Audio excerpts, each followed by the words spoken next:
नमस्कार मित्रांनो, आज मी घेऊन आली आहे हे लोरेल पॅरिसचं टिंटेड सीरम. ओके, ह्याची खूप हाईप सुरू आहे, सगळेजण विकत घेत आहेत आणि खूप छान आहे, खूप छान आहे असं म्हणतात. पण तुम्ही कधी विचार केला का की हे सीरम पण ऑक्सिडाइज होतं का? कारण की तुम्ही जर कुठलंही फाउंडेशन यूज करता तर ते ऑक्सिडाइज होतं.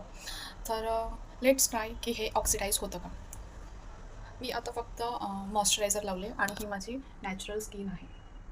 आणि मी वॉर्ममध्ये जाते. माझा शेड लाईट आहे आणि वॉर्म अंडरटोन आहे माझे. ओके, याचं जे टेक्स्चर आहे ना ते खूप छान आहे. वॉटरी काइंड ऑफ आहे, एकदम लिक्विडी काइंड ऑफ आहे. आणि याचं जे ॲप्लिकेटर आहे ते काही जणांना आवडले, काही जणांना नाही आवडलं. पण आय थिंक हे बेस्ट आहे. जर तुम्ही ॲज अ सीरम जसं लावता तसं जर लावलं तर हे बेस्ट आहे.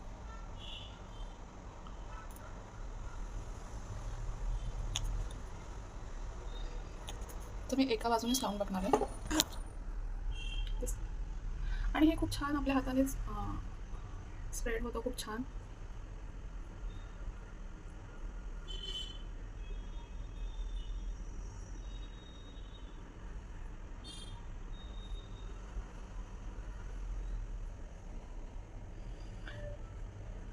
याने ना खूप छान शायनिंग येते, म्हणजे मस्त ग्लो आणि हे खूप छान पसरतं. तुम्ही बघू शकता. ओके,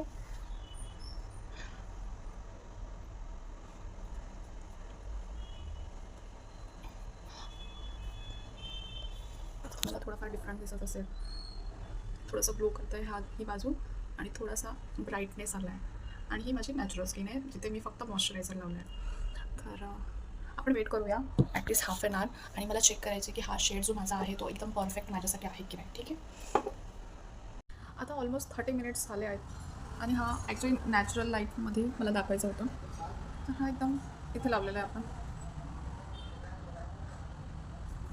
परफेक्ट, मला तर हा शेड एकदम परफेक्ट वाटतो. ही माझी नॅचरल स्किन आणि ही थोडंसं ब्राईटनेस आलं आहे.